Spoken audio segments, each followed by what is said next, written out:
తమ్ముళ్ళో చెల్లెళ్ళో, ఏమిటి నీ అంబిషన్? కన్న తల్లి పట్ల, కన్న తండ్రి పట్ల ఏమిటి నీ అంబిషన్?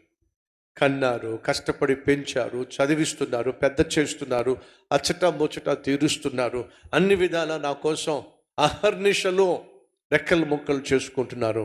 ఏం చేయాలి మా అమ్మ కోసం? ఏం చేయాలి మా నాన్న కోసం? ఏమిటి నీ అంబిషన్? వినో, ఒకవేళ వాళ్ళు గర్వించే స్థాయికి నువ్వు చేరకపోయినా ఏడిపించే దుస్థితికి మాత్రం ఏ రోజు చేరొద్దని మనవి చేస్తూ ఉన్నాను. జీవితంలో ప్రతి ఒక్కరికి అంబిషన్స్ ఉంటాయి. ఈరోజు మీ సంగతి ఏమిటి?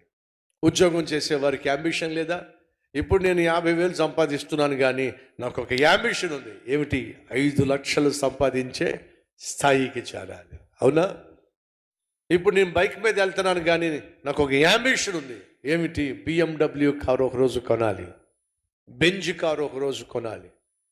ఈరోజు సింగిల్ బెడ్రూమ్లో ఉంటున్నాను, కానీ నాకు ఒక అంబిషన్ ఉంది. ఏమిటది? ట్రిపుల్ బెడ్రూమ్లో ఉండాలి, డూప్లెక్స్ హౌస్లో ఉండాలి.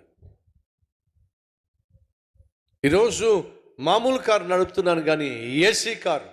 ఏమిటి ఈరోజు నువ్వు కలిగి ఉన్న అంబిషన్?